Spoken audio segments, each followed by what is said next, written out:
Lo que uno no se puede explicar es que este Azazel, según los comentaristas de la Biblia, era un ser demoníaco que moraba en los lugares desérticos circundantes. A lo que parece Yahvé le respetaba sus derechos. Para los comentaristas, al igual que siempre, no hay problema ninguno en el texto. Leemos en la Biblia de Jerusalén el rito de la suelta del macho cabrío tiene un carácter arcaico. Y no hay más explicaciones. La nube.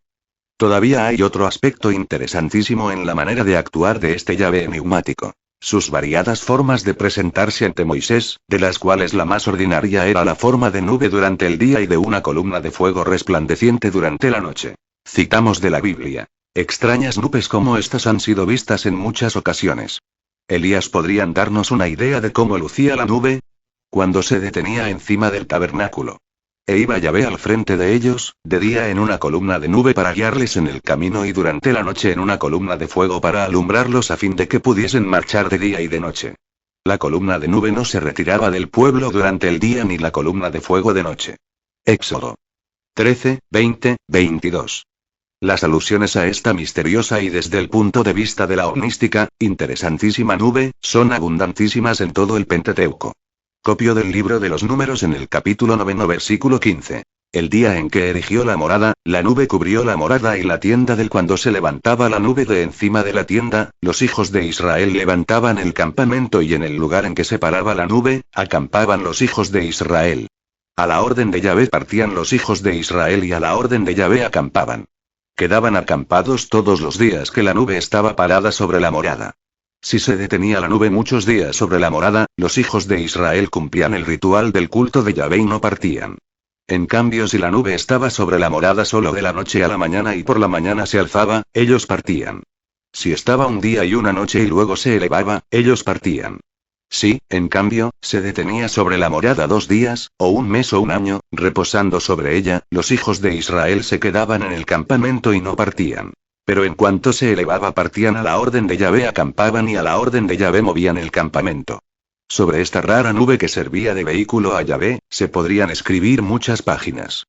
El Pentateuco habla de ella en muchas ocasiones y siempre la presenta como algo perfectamente real y visible por todo el pueblo. Naturalmente, siendo la morada de Yahvé, esta nube se comportaba muy diferente a las otras y en cierta manera daba la impresión de tener inteligencia. El pueblo le tenía un enorme respeto, aparte de por ser la morada de Yahvé, por lo drástica que era en su manera de actuar con los que no se atenían a los preceptos de Yahvé. Yahvé habló a Moisés después de la muerte de los 2 hijos de Aarón, que habían muerto por acercarse, indebidamente, a Yahvé, es decir a la nube. Dijo Yahvé a Moisés: Di a tu hermano Aarón que no entre nunca en el santuario que está tras el velo, ante el propiciatorio que está encima del arca, no sea que muera. Pues yo me hago ver en forma de nube encima del propiciatorio Lev. 16,1.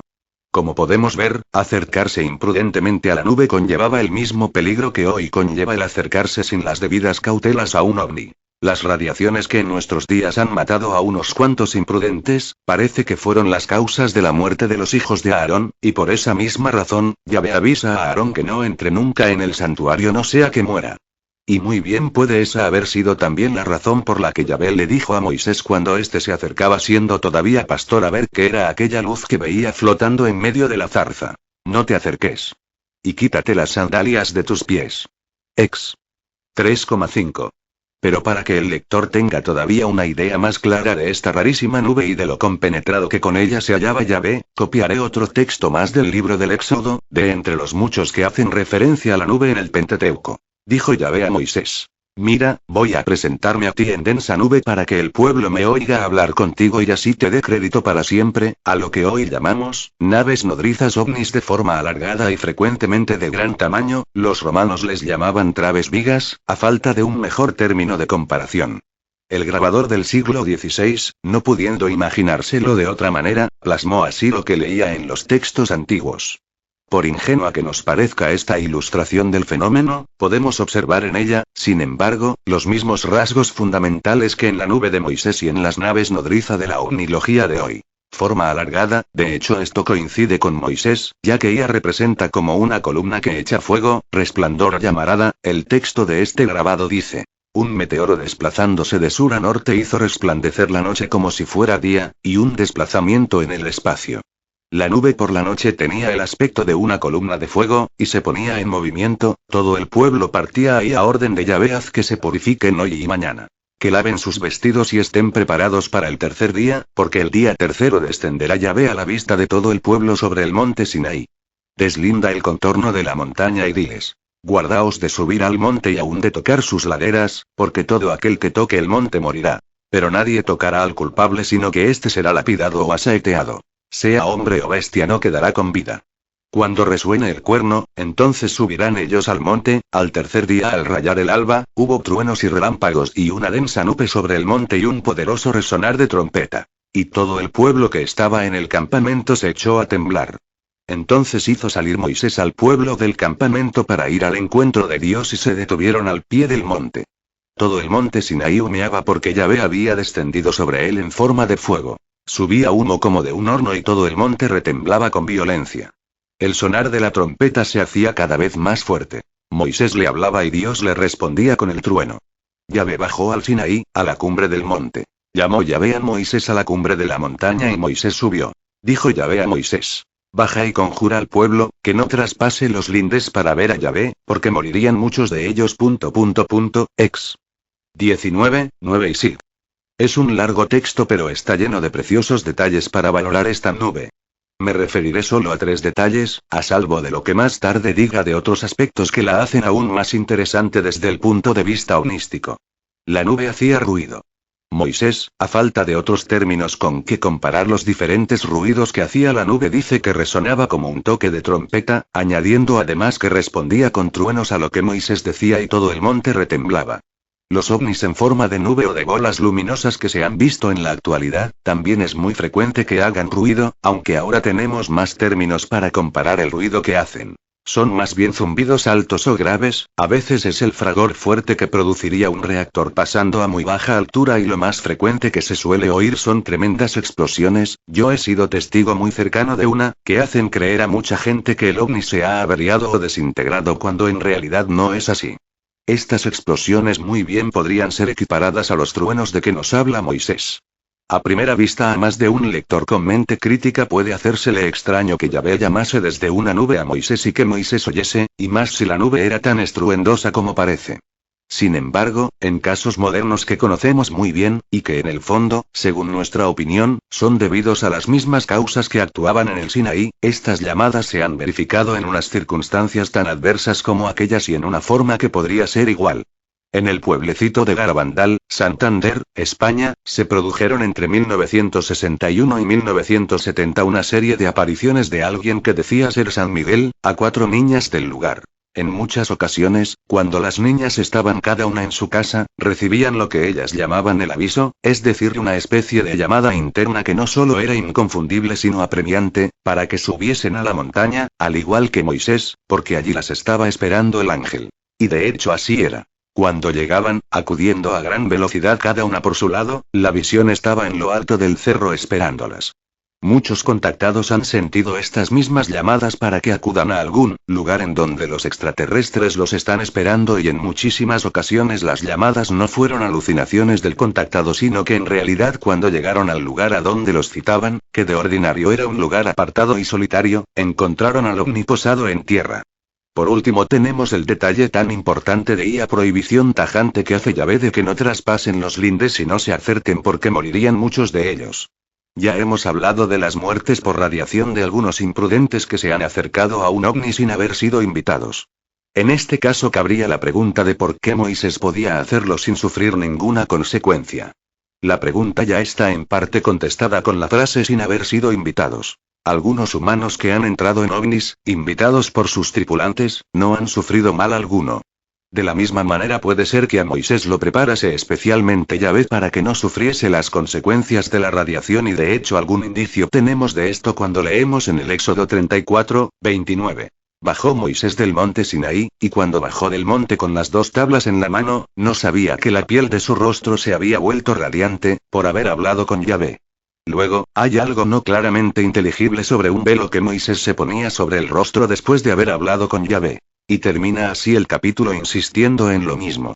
Los hijos de Israel veían entonces que el rostro de Moisés irradiaba. Muchas personas que se han acercado a un ovni, sin haber sido invitadas, al poco tiempo sintieron que toda la piel que había estado expuesta a la luz que procedía del ovni, les ardía y en particular la cara y los ojos. Conozco unos cuantos casos en que dichas personas han tenido que ser tratadas en un hospital, observándose un inexplicable tono rojizo en su rostro. Y en alguno de estos casos, la persona murió debido, según el parte médico, a una radiación desconocida. La tajante prohibición de Yahvé al pueblo de que no subiesen al monte y ni siquiera se acercasen, y sobre todo la de que nadie tocase a los que hubiesen muerto por haber subido, fuesen hombres o bestias, es algo que apunta también a muerte por radiación. Como el lector puede ver, la nube no es algo que se puede leer de pasada, sino que es una pieza clave en todo este rompecabezas. En un capítulo posterior insistiré aún más sobre esta nube desde el punto de vista de la ovnística. Pero desde ahora, puedo decir que estos pasajes del Pentateuco son de lo más interesante y claro que podemos encontrar en todos los libros sagrados en donde se haga referencia a un ovni. Estoy seguro de que al que oiga por primera vez estas aseveraciones, tienen que hacérsele extremadamente audaces y aventuradas. Sin embargo, para el que conozca a profundidad el fenómeno no hay duda absolutamente ninguna de que la columna de Moisés era un tipo de ovni que se ha visto en muchas ocasiones en nuestros días y del que hay fotografías. Tanto en forma de columna de humo o nube durante el día como de columna resplandeciente de noche. Yahvé en forma humana. Sin embargo, hay otra forma de presentarse Yahvé que es menos conocida, pero tan interesante o más que la anterior. La forma humana. Leamos este relato del libro del Génesis en el capítulo 17 versículo 1. Apareciósele Yahvé a Abraham en el encinar de Mambré, mientras estaba él sentado a la entrada de la tienda durante el calor del día.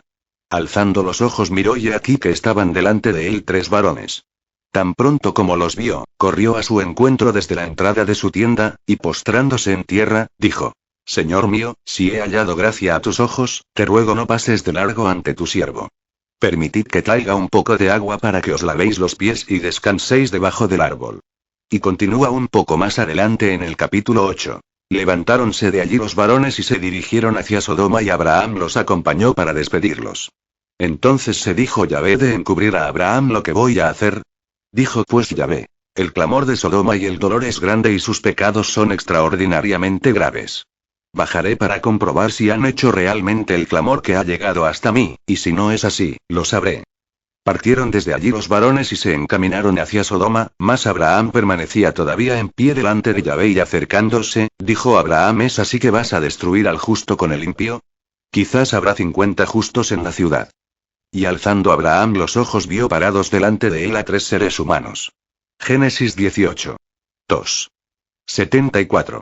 Y aquí comenzó Abraham la famosa disputa con Yahvé, haciéndole rebajar poco a poco el número de justos necesarios para que Yahvé no destruyese la ciudad. Por fin, Abraham le preguntó que si la destruiría o la perdonaría si hubiese 10 justos, y contestó Yahvé: no la destruiré por amor a los 10. Y se fue Yahvé luego que acabó de hablar con Abraham. Y Abraham volvió a su lugar. Y comienza el capítulo 19. Llegaron los 2 ángeles a Sodoma en la tarde cuando Lot estaba sentado a la puerta de la ciudad. Estos mismos ángeles, que ahora ya solo son 2 y no 3, como al principio de la narración, sin que la Biblia nos diga que fue del otro, son los que un poco más tarde hicieron descender sobre Sodoma y Gomorra azufre y fuego que venía de Yahvé desde el cielo y destruyó aquellas ciudades y toda la vega con todos los habitantes de las ciudades y hasta las plantas del suelo.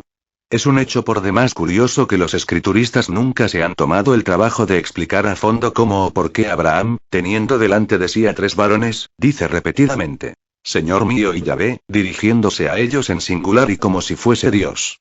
Lo más que han llegado a decirnos los escrituristas es que estos 3 varones eran una manifestación de Dios que estaba anunciando la Santísima Trinidad.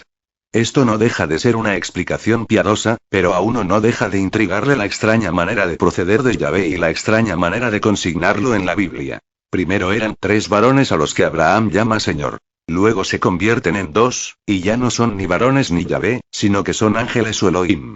Este lenguaje de la Biblia, a primera vista parece extraño y contradictorio, sin embargo, está bastante de acuerdo con los primeros capítulos del Génesis en los que se nos hablaba de la creación del mundo como obra de los Elohim o señores poderosos. Los que Abraham llama ahora Dios podrían ser unos de aquellos Elohim.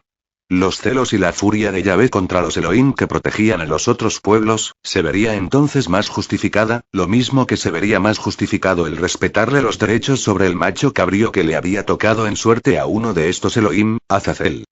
Estos Elohim se presentaban en formas humanas de jóvenes bellos tal como los que se le presentaron a Abraham cuando estaba a la puerta de su tienda y tal como nos los presenta el libro del Génesis, interesados en la belleza de las hijas de los hombres.